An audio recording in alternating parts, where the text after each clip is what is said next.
सबको जय मसीह की। मैं prophet Malkeet happy family ministry से परमेश्वर की जीवित हजूरी में आप सबका मैं स्वागत करता हूँ। आज फिर मैं अपने वायदे के मुताबिक आपके बीच में हाजिर हूँ, परमेश्वर का नया कलाम लेकर, नया वचन लेकर। और मेरा विश्वास है कि आज आप जो वचन सुनेंगे, इन वचनों के द्वारा आप जरूर बदल जाएंगे और बहुत से फलों को लेकर आएंगे। हालेलुया। और कुछ टेक्निकल प्रॉब्लम होने की वजह से आज लाइव में थोड़ी गड़बड़ी पैदा हो रही थी, तो फिर भी सिस्टम को थोड़ा कन्वर्ट किया, तो आपके बीच में मैं आज लाइव आ चुका हूँ। तो आज सब कुछ आपको सही सुनाई दे रहा होगा। आप अपना कमेंट में मैसेज जरूर सही रिटर्न करके भेजें। हालेलुया। और आज का वचन जो पवित्र आत्मा ने मुझे कुछ ही समय पहले दिया, और वही वचन आपके बीच में मैं आज शेयर करने वाला हूँ। तो इसलिए अलर्ट हो गए, बुद्धि खोल के आज का वचन, आज का सरमन सुने और जाने और समझें। आज का वचन जो है दया के विषय में, दया का आत्मा, और ये टाइटल आपने पढ़ लिया हुआ। तो वचन शुरू करने से पहले हम रेगुलर की तरह छोटी सी प्रार्थना में जाएंगे। आंखों को बंद करें, वचन के लिए प्रार्थना करें और बोलें, प्रभु यीशु मसीह जी, पवित्र आत्मा जी, हम तैयार हैं आज के जीवित वचन सुनने के लिए। इन वचनों के द्वारा हमारी जिंदगी में बहुत बड़ा बदलाव आ जाए। इन वचनों के द्वारा हम 100 गुना फलों को लेकर आएं और जो फल सदा हमारे पर बने रहें। यीशु मसीह के सामर्थी नाम में मांगते हैं, आमीन आमीन। हालेलुया। अगर आपको बिल्कुल सही आवाज़ मेरी सुनाई दे रही है तो अपना कमेंट में मैसेज जरूर छोड़ें। अगर आपको बैकग्राउंड म्यूजिक की आवाज़ भी सही सुनाई दे रही तो आप अपना मैसेज भेज सकते हैं। तो जैसे आज आपको वचन का पता ही है कि दया का आत्मा, और ये बाइबल में से जानेंगे और समझेंगे कि दया का आत्मा कैसे काम करता है। अगर किसी व्यक्ति के अंदर दया का आत्मा होता है तो वो उनकी चाल चलन, उनकी हरकतें कैसी होती हैं। दया भी कई तरह की होती है। एक दया ऐसी होती है कि आपके साथ किसी ने बुरा व्यवहार किया और आपने उसको माफ़ कर दिया, दया कर दी कि मैंने आपको माफ़ कर दिया। एक होती है कि आपके परमेश्वर के विरोध में उसने कोई काम किया हो और फिर आप उनसे जेलसी रखते हैं या ईर्ष्या रखते हैं या कड़वाहट रखते हैं कि इसने मेरे परमेश्वर के विरोध में कुछ कहा है, बोला है। तो ये अलग अलग हिस्से में दया होती है। तो आज हम बाइबल के वचनों में से जानेंगे कि बाइबल में किन के अंदर दया का आत्मा था और कैसे काम करता था, हम जानेंगे। असल दया वो होती है कि अगर कोई व्यक्ति आपको मारना चाहता है या ख़त्म करना चाहता है, धरती उसने पूरी ज़िंदगी में, अपनी ज़िंदगी में उसने सारा जोर लगा लिया हो आपको हटाने के लिए, आपको ख़त्म करने के लिए, आपको नाश करने के लिए, फिर भी आप लास्ट में उनका नुकसान नहीं चाहते, तो ये सबसे ज़्यादा बड़ी दया है, ये बड़ी कृपा है, ये सबसे बड़ा दया का आत्मा आपने पाया हुआ है।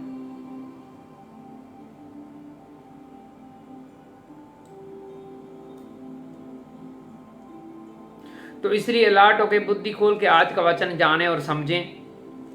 और मैं आपको एक और बात बता देना चाहता हूँ, जब सरमन चल रहा हो तो आपने कोई भी प्रेयर रिक्वेस्ट नहीं भेजनी, आपने सरमन के ऊपर ध्यान देना है। ये नहीं कि वचन चल रहा है और आप बीच में प्रेयर रिक्वेस्ट भेज रहे हैं, प्रॉफिट जी मेरे साथ ये हो रहा है, ऐसी प्रार्थनाएं कर दो। वो वचन के बाद आपके प्रेयर जो है वो विषय आपने बाद में रखने हैं। तो फिलहाल हम वचन की ओर बढ़ेंगे। दया के आत्मे के बारे में जानकारी जानेंगे, समझेंगे बाइबल में से, और इस विषय में बाइबल की किताब उत्पत्ति खोलेंगे। और ये वचन आपकी स्क्रीन के ऊपर ये रहा, और पहले पढ़ते हैं उत्पत्ति 33 अध्याय 2 और 3 नंबर वचन पढ़ेंगे। और इसमें लिखा हुआ है, और उसने सबके आगे लड़कों समेत लौंडियां को उसके पीछे लड़कों समेत लिया को और सबके पीछे रहेल और यूसुफ को रखा, और आप उन सबके आगे बढ़ा और 7 बार भूमि पर गिर के दंडवत की और अपने भाई के पास पहुंचा। अब ये दंडवत कौन कर रहा है? याकूब दंडवत कर रहा है। किसको दंडवत कर रहा है? अपने भाई ईसाऊ को। ये आपस में इनकी बिगड़ी क्यों थी? जब उसके पिता ने आशीर्वाद देना था, किसने? इसहाक ने आशीर्वाद देना था ईसाऊ को, लेकिन ले किसने लिया? याकूब ने। इसलिए उनकी बिगड़ी हुई थी। और इतनी बिगड़ी हुई थी कि ईसाऊ वेट कर रहा था अपने पिता की मौत होने तक, इसको जैसे उसकी मौत हो जाएगी मैं अपने भाई को मार दूंगा। अब इसलिए वो उसकी जो माता थी उन्होंने ऐसा किया कि उन दोनों भाइयों को अलग अलग कर दिया ताकि ये आपस में लड़ाई झगड़ा ना करें। तो ऐसी परिस्थिति में वो कहाँ रह रहा था? अपने मामे लबान के घर में रहा था। कौन? याकूब। और जैसे कई सालों बाद वो वापस आया तो उसको डर था कि मेरा भाई मेरे ऊपर अटैक ना कर दे, या ये मेरे ऊपर कोई हमला ना कर दे, या मुझे मार ना दे। तब उसने एक योजना के मुताबिक, एक नियम के मुताबिक वो उसको मिलना चाहता था। जैसे वो आमने सामने आए तो उसने 7 बार भूमि पर गिर के दंडवत की। किसको? अपने भाई ईसाऊ को। ईसाऊ के सामने माथा टेका 7 बार, गिरकर प्रणाम किया, दंडवत की, फिर उसके पास पहुंचे और बाद में वो आपस में मिले। तो एक ऐसा व्यक्ति जो याकूब को मारना चाहता था, लेकिन जैसे ही कई सालों बाद वो याकूब उसी ईसाऊ से मिला, अपने भाई से मिला जो उसको मारना चाहता था, तो कैसे देख लो उसकी सामने माथा टेक रहा है। आज मैं आपसे एक सवाल ये पूछना चाहता हूं, अगर कोई व्यक्ति आपको मारना चाहता हो, बिल्कुल खत्म करना चाहता हो, और क्या आप जिंदगी में उसको सलूट करेंगे? उसको माथा टेकेंगे? आप नहीं ऐसी हरकत करें, कभी नहीं करेंगे। आप कड़वाहट रखेंगे, जेलसी रखेंगे, ईर्खा रखेंगे। क्यों? क्योंकि वो आपकी जान का दुश्मन है। अब आप उनको माथा टेकेंगे तो लोग आपका मजाक उड़ाएंगे कि देख लो ये सबसे मूर्ख व्यक्ति है, पागल व्यक्ति है। किसी टाइम इसका भाई जो था या इसका कोई जो भी दुश्मन है उसको मारना चाहता था, आज इसको माथे टेक रहा है। ये तो सबसे मूर्ख व्यक्ति लगता है। लेकिन याकूब ने ऐसा ही किया। ईसाऊ अपने भाई को माथा टेका 7 बार, जमीन के आगे झुका, उसको दंडवत किया। अपने भाई को, अपने दुश्मन को, जानी दुश्मन को ऐसे सलूट करना, ये बड़ी हैरानीजनक बात और ये बहुत शाबाश और क्लैपिंग वाली बात उनके लिए। किसके लिए? याकूब के लिए। तो ये होता है दया का आत्मा। आज मैं आपसे ये सवाल पूछना चाहता हूं कि आपके अंदर ये ऐसा आत्मा है दया वाला? बहुत कम लोग होंगे जिनके अंदर ऐसा आत्मा है। आज थोड़ा सा किसी के उल्ट काम कर लो, वो जेलसी रख लेगा अंदर, वो साजिश लड़ाएगा, ये बंदा नहीं होना चाहिए। काइन की तरह वो पूरी योजना बना के रखेगा, ये बंदा अगर ना होता ना तो आज मेरी इंसल्ट ना होती, ये बंदे की वजह से आज मैं पीछे चल रहा हूँ। वो पूरी जेलसी रखेगा। इसीलिए परमेश्वर उनको वो लोकेशन फिर उन लोगों को नहीं देता। इसीलिए वो अच्छी प्रोफेसियां जी की होती हैं परमेश्वर ने उनके लिए, वो पूरी नहीं होती। क्योंकि एक साइड तो आप अच्छे बनने की कोशिश करें और दूसरी साइड आप किसी का विरोध करें। और अगर कोई व्यक्ति आपका बड़ा दुश्मन है और कई सालों बाद वो आपका मारने की प्लानिंग खत्म कर दे और फिर क्या आपको दोबारा मिले कभी, तो आप किसी को सलूट करेंगे? नहीं करेंगे। ये हो सकता है कि ठीक है ये मुझे मारना चाहता था जान से, लेकिन अब ये इसका गुस्सा शांत हो गया, बस ठीक ठाक है, इतना ही करेंगे। लेकिन आप क्लियर तरीके से माफी कभी नहीं दे सकते। लेकिन याकूब ने फिर भी अपने भाई को कैसे अहमियत दी, कैसे उसने अपनी दया दिखाई कि ये मेरा भाई और चाहे मुझे मारना भी चाहता था लेकिन मैं इसका आज भी एहसान जानता हूं। क्यों? क्योंकि ये मेरा भाई है, मेरे नबी का बेटा है, मेरे फादर का बेटा है। इसलिए उसके अंदर दया का आत्मा था, इसलिए उसने उसका नुकसान नहीं सोचा, कड़वाहट नहीं रखी। उसने अपना गुस्सा छुपा के नहीं रख लिया था कि कई सालों बाद मैं फिर इसके ऊपर निकालूंगा, ऐसा उसने कुछ नहीं किया था। ये होता है कि दया का आत्मा। तो आज मैं आपसे ये सवाल पूछना चाहता हूं कि क्या आपके अंदर ये चीजें हैं? नहीं होंगी। बहुत कम लोग हैं जिनके अंदर हैं। परमेश्वर उनकी लोकेशन, उनका रुतबा धरती के ऊपर अलग रखता है। तो इस विषय में लेकिन जो व्यक्ति दया करने वाला, जिनके अंदर आत्मा है, दूसरे लोग उनको मूर्ख समझते हैं कि ये सबसे बड़ा मूर्ख है, सब कुछ देख लो, किसी समय इसके ऊपर एक्शन हो रहा था, आज देख लो ये इसने माफ कर दिया, आज देख लो इसने उसको छोड़ दिया, आज देख लो इन्होंने माफ कर दिया, कोई एक्शन नहीं लिया, बदला ही नहीं लिया। और यही चीज यीशु मसीह के अंदर भी थी। उसके अंदर क्या था? दया का आत्मा था। जब उसको हाथों पांवों में कील लग रहे थे, उसने क्या कहा था कि परमेश्वर इनको माफ करना, इनको सजा ना देना, ये नहीं जानते कि ये किसके साथ क्या कर रहे हैं। तो यीशु मसीह के अंदर दया का आत्मा था।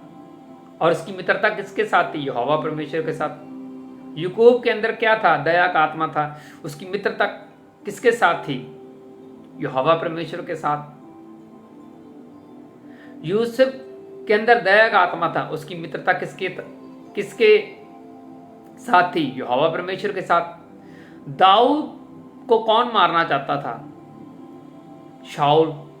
लेकिन जब वो राजा बन गया, बड़ा ओहदा मसा हासिल कर ले, सब कुछ, फिर भी उसकी पकड़ में वो था, लेकिन उसने उसके ऊपर एक्शन नहीं किया। क्यों? क्योंकि उसके अंदर दया का आत्मा था। दाऊद के अंदर अब दया का आत्मा था, तो उसकी मित्रता किसके साथ थी? यहोवा परमेश्वर के साथ। ये एक मेजर कारण है कि आपकी मित्रता प्रभु यीशु मसीह के साथ क्यों नहीं है, क्योंकि आपके अंदर दया का आत्मा नहीं है, तो आपकी यीशु मसीह के साथ मित्रता नहीं है। आप हो सकता है कि दया करने के मामले में बहुत बड़े कर्जे में चले जाएं, दया करने के मामले में लोग आपके साथ छोड़ जाएं, दया करने के मामले में हो सकता है कि आप बहुत पीछे चले जाएं, आपका खुद का नुकसान हो जाए लोगों की दया करने के चक्कर में, लेकिन आपकी मित्रता किसके साथ होगी ज़्यादा मजबूत? किसके साथ हो जाएगी? प्रभु यीशु मसीह के साथ। और ये चीज़ें जो मैं आपको बता रहा हूँ, सिखा रहा हूँ, ये हर एक व्यक्ति के दिमाग में समझ नहीं आ सकती। मैं सच बोल रहा हूँ, हर एक व्यक्ति के दिमाग में समझ नहीं आ सकती। मान लो मैं किसी वॉलंटियर को, किसी कलीसिया को 500 रुपए दान कर देता हूं, दूसरे व्यक्ति को मैं 100 रुपए दान कर देता हूं। अब जिसको 100 मिला वो जेलसी करेगा कि मेरे को क्यों कम मिला, अब मेरे को कम क्यों मिला। या दूसरे लोग टिप्पणी करेंगे, नबी जी, प्रॉफिट साहब, आपने उसको तो 500 रुपए दे दिया, इसको 100 रुपए दे रहे हैं, आप वितकरा कर रहे हैं क्या? तो कई लोग ऐसे सवाल उठाते हैं कि आपने इसके ऊपर ज्यादा दया क्यों कर दी, इसके ऊपर कम क्यों कर दिए। तो ये डिपेंड करता है कि जिसने दया की है, जिसने कुछ दिया है, दान किया, वो उसके ऊपर डिपेंड है, वो उसका ऑनर है, उसका मालिक है, कितना जिसको मर्जी दे सकता है। जैसे यीशु मसीह ने ये एक दृष्टांत दिया कि एक किसान के खेत में मजदूर आए, कोई पहले आए, कोई लेट आए, कोई बिल्कुल लेट आए, और सबको सेम दिहाड़ी मिली। और जो पहले काम कर रहे थे वो चीख रहे थे कि हम तो सुबह के लगे हुए, ये तो बहुत लास्ट में आए थे, इनको भी सेम मिल रहा है। तो यीशु मसीह ने कहा अब मालिक की मर्जी है, मालिक की मर्जी है कि उसने किसको कितना देना। आप टिप्पणी करेंगे तो आपके अंदर जेलसी का आत्मा है। मैं सच बोल रहा हूं, आपके अंदर जेलसी का आत्मा है। जो कुर्सी के ऊपर बैठा हुआ है, जो उसका ऑनर है, मालिक है, परमेश्वर ने जिसको जो उसकी मर्जी है किसको कितना मर्जी दे सकता है। आप टिप्पणी नहीं कर सकते कि उनको ऐसे क्यों किया, जो उनको ऐसे क्यों किया। तो ये होती दया करने वाली आत्मा। आपके अंदर ये है तो आपकी प्रार्थना प्रभावशाली होगी। मैं सच बोल रहा हूं। अगर आपके अंदर दया वाली आत्मा ही नहीं है, जेलसी से भरे पड़े हैं, तो फिर आप ठोकरे खाते रहेंगे, आपको यीशु मसीह कभी नहीं मिलेगा। अब चर्च भी जाएंगे, वचन भी पढ़ेंगे, उपवास भी रखेंगे, प्रार्थना भी करवाएंगे, लेंट भी करवा लेंगे, सब कुछ, लेकिन यीशु मसीह आपकी जिंदगी में कभी एंटर नहीं होगा, क्योंकि आपके अंदर तो जेलसी का आत्मा है, दया वाला है ही नहीं। अगर दया वाला आत्मा होता तो आज आप कब का परमेश्वर से रेवलेशन ले लेते, कब का परमेश्वर आपके ऊपर प्रकट हो जाता प्रोफेसियों के द्वारा, कब का मज़ा आपके ऊपर उतर आता, आप बहुत कुछ कर जा सकते थे, लेकिन क्यों नहीं हलचल हो रही? क्यों आपको हर बार डिपेंड होना पड़ता है किसी पादरी, किसी पास्टर, किसी प्रॉफिट के आगे? क्यों आपको प्रकट होना पड़ता है कि तुम मेरे लिए कुछ करो, तुम मेरे लिए प्रार्थनाएं करो? तो मैं प्रार्थना करना करवाने को गलत नहीं बोल रहा, लेकिन मैं आपको ये बोलना चाहता हूं, आपकी भी कुछ हिस्सों में परमेश्वर के साथ बनती होनी चाहिए। आप 10 प्रार्थनाएं करें, कोई 2 का तो रिजल्ट आपका आ जाना चाहिए, 2 का तो रिजल्ट आ जाना चाहिए कि 0% रहेगा आपकी प्रार्थना। आप 10 प्रार्थनाएं कर रहे हैं किसी के लिए, अपने लिए सारी 0 की 0 रह जाएंगी।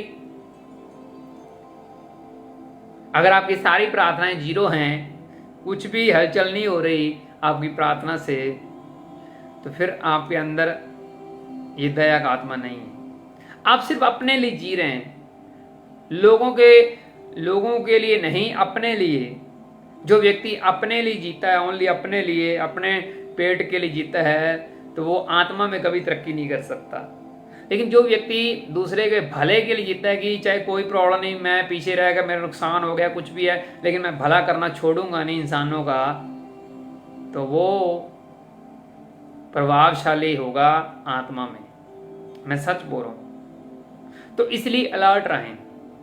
हर बार यीशु मसीह के पास भूख लेके ना आओ कि मुझे यीशु मसीह से कुछ लेना है। आपसे यीशु मसीह ये पूछे ना कि आपको क्या चाहिए, तो आप ये ना बोलें कि मुझे ये चीज़ें चाहिए। अगली बार यीशु मसीह आपको क्या चाहिए, आप बोले मुझे ये चाहिए। अगली बार यीशु मसीह आपको क्या चाहिए, आप मुझे ये चाहिए। अब हर बार अपनी भूख ना दिखाएं, नहीं तो आपका एग्ज़ाम फेल हो जाएंगे। जब आपसे यीशु मसीह पूछे कि आपको क्या चाहिए, आप बोले हम ऑलरेडी सब ओके हैं, हमें कुछ नहीं चाहिए, हमें आपका साथ चाहिए ओनली, बस सारी ज़िंदगी, सारी लाइफ, सब कुछ अच्छा है, बहुत अच्छा है, कोई समस्या नहीं। आज यीशु मसीह किसी से पूछने आ जाए कि क्या चाहिए, लेडीज़ तो ज़्यादा यही बोलेंगी मेरे घुटने दुखते हैं, मेरी कमर दुखती है, मेरे को ये प्रॉब्लम है, ब्लड के रोग हैं, मुझे ये बचाओ। ज़्यादातर लेडीज़ ऐसी बोलेंगी। और बंदे अपना सिस्टम घर का कोई बोलेंगे कि मेरी पत्नी लड़ाई करती है, मेरा कर्जा उतर जाए, ये चीज़ें मांगेंगे।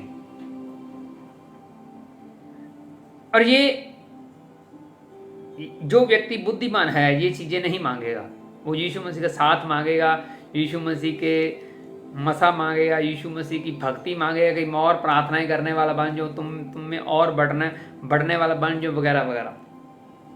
तो इसलिए अलर्ट रहें। जो भी आपके आसपास आंटी गुआंटी बैठा हुआ है, उनको अच्छे से समझा दो कि अगर तेरे अंदर जेलसी का आत्मा है, दया वाला आत्मा बिल्कुल नहीं है, तो आप परमेश्वर के हरमन प्यारे नहीं बन सकते। कई बार क्या होता है कि लोग कुत्ते, बिल्ली, कबूतर को ज़्यादा प्यार करते हैं, लेकिन जब इंसानों की बात आ जाए तो उनसे जेलसी करते हैं। कुत्ता मिल जाए ना कोई पप्पी, उनको बड़ा प्यारा बच्चा है, बड़ी कदर करेंगे, बिस्तरे में बिठाएंगे, सारा कुछ करेंगे, लेकिन अगर इंसानों की बात आ जाए तो उनको ऐसे फेंकेंगे जैसे नाक से कुछ फेंकना होता है, उठा के फेंकेंगे बातों में कि ये दिखना नहीं चाहिए। इंसानों को आप दूर फेंकते हैं, जानवरों से, पंछियों से आप प्यार करते हैं, तो आप आधे अधूरे इंसान हैं, आपके अंदर दया का आत्मा नहीं है। ये पवित्र आत्मा ने मुझे अभी बोला जब मैं वचन सुना रहा हूँ, मैं सच बोल रहा हूँ। तो इसलिए अलर्ट रहें। अगर आपके अंदर दया का आत्मा है, याकूब की तरह, यूसुफ की तरह, तो परमेश्वर के साथ आपकी बनती है। अगर आप जेलसी वाला आत्मा रखते हैं तो आपकी नहीं बनेगी। जब आपकी परमेश्वर के साथ बनती है, जब आपकी परमेश्वर के साथ बनती है तो लोग आपको मूर्ख बोलेंगे। लेकिन अगर वाकई आप किसी हिस्से में चोर हैं, फिर मूर्ख बोल रहे हैं, तो फिर गलतफहमी में ना जाना कि मेरे परमेश्वर के साथ बड़ी बनती इसलिए मुझे लोग रॉन्ग ठहरा रहे हैं। आप वाकई कोई हरकत कर रहे हैं इसलिए आपको रॉन्ग ठहरा जा रहा है। लेकिन अगर आप सही लोकेशन पे सही चल रहे हैं फिर भी आपको रॉन्ग बोलते हैं, तो आपकी परमेश्वर के साथ ज़्यादा बनती है। तो इसलिए अलर्ट रहें। आप सबके अंदर दया का आत्मा होगा तो परमेश्वर के साथ आपकी बनती है। तो इसलिए अलर्ट रहें। इसलिए बाइबल में लिखा है कि अगर आपके भाई के साथ बनती है तो परमेश्वर के साथ आपकी बनती है। अगर आपके अपने भाई के साथ नहीं बनती तो परमेश्वर के साथ भी नहीं आपकी बनती। बाइबल का पहला हुक्म, परमेश्वर को पूरी दिल जान से प्यार करो। दूसरा, आसपास पड़ोसियों को, आसपास के लोगों को इज्जत मान दे, सारा कुछ ये चीजें लिखी हुई हैं। तो इसलिए अलर्ट रहें। और मेरा आप बोलेंगे कि पादरी हमारे ऊपर तो तुम कभी नहीं दया करते, हमारी जब गलती पकड़ी जाए, जब कुछ हो जाए। मैंने स्टार्टिंग में बोला था कि दया करने के अलग अलग काम हैं। अब यीशु मसीह यरूशलेम के अंदर गया, भवन के अंदर गया, तो उसने लोगों को खदेड़ा, भगाया, गुस्सा किया। वहां पे दया नहीं उसने की। वो परमेश्वर के काम को बिगाड़ रहे थे, इसलिए उसके आत्मा को गुस्सा आया। आत्मा उसका दया वाला ही था, वो परमेश्वर के काम को बिगाड़ रहे थे। अगर कोई व्यक्ति परमेश्वर के काम को बिगाड़ेगा तो फिर मेरे से तो उम्मीद ना रखे हो कि मैं किसी के ऊपर दया करूंगा। मैं सच बोल रहा हूं, मैं उनके ऊपर बिल्कुल दया नहीं करूंगा। लेकिन अगर आप परमेश्वर की इज्जत करने वाले हैं, कोई और वजह है, आपने मेरे विरोध में बोल दिया, मेरे बाहर जाके मेरे बारे में कुछ उल्टा सीधा बोल दिया, तो मेरी शुरू से लेकर एंड तक आपके ऊपर दया ही है। मुझे कोई गुस्सा नहीं है, मुझे अपने ऊपर टिप्पणी आने के कोई मुझे गुस्सा नहीं। आपने मेरे कमर के पीछे किसी ने कुछ भी कहा हो तो मुझे आपसे बिल्कुल 1 इंच भी गुस्सा नहीं है। लेकिन अगर आपने परमेश्वर के सिस्टम को बिगाड़ने की कोशिश की है तो फिर शुरू से लेकर एंड तक मेरा आत्मा आपके ऊपर दया कभी नहीं करेगा। मैं सच बोल रहा हूं, सच बोल रहा हूं। तो इसलिए अलर्ट है। आप अपने तरीके से माफी मांग लें तो वो अलग चीजें हैं, लेकिन जब आपने परमेश्वर का काम बिगाड़ने का प्लान किया, रोकने की कोशिश की है कुछ परमेश्वर के कामों को, तो फिर दया की उम्मीद आप नबियों से कभी ना रखें। तो इसलिए अलर्ट रहें। बाइबल में भी युद्ध हुए हैं, सब कुछ हुआ है, दया का आत्मा भी था, लेकिन युद्ध भी हुआ उन लोगों के साथ जो शैतान के लोग थे। तो इसलिए अलर्ट रहें। आज सारी चीजें आप जान गए होंगे, समझ गए होंगे कि दया का आत्मा, गुस्से का आत्मा, जेलसी का आत्मा क्या है। तो इसलिए अलर्ट रहें, आंखों को बंद करें, वचन के लिए प्रार्थना करें और बोले, प्रभु यीशु मसीह जी, पवित्र आत्मा जी, आज हमने जान लिया, समझ लिया, सीख लिया कि दया का आत्मा और जेलसी का आत्मा कैसे होता है, और कैसे नबियों के अंदर दया का आत्मा था और वो परमेश्वर के मित्र थे, और कैसे परमेश्वर भी उनका मित्र था। आज हमने जान लिया, सीख लिया। परमेश्वर हमें ऐसा डिजाइन कर कि हमारे अंदर भी दया का आत्मा हो जैसे नबियों के अंदर था। तो आज हम ये प्रार्थनाएं करते हैं, आज का वचन हमें 100 गुना फल दे और जो फल सदा हमारे पर बना रहे। यीशु मसीह के सामर्थी नाम में मांग लेते हैं, आमीन आमीन हालेलुया। कुछ समय के बाद मैं आपके लिए प्रार्थना करने के लिए जा रहा हूं, तो तैयारी में रहें।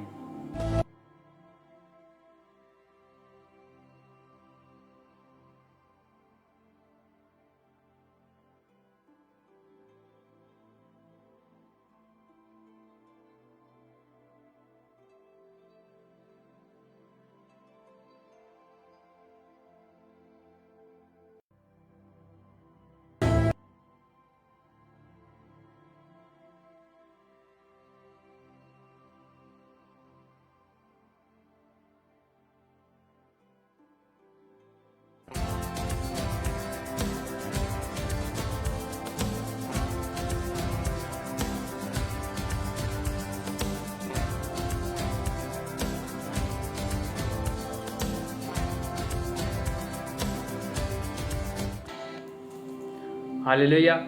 और फिलहाल समय हो चुका है प्रार्थना का, तो मैं आपके लिए प्रार्थना करने के लिए जा रहा हूं। तो अपनी प्रार्थना को रिसीव करें।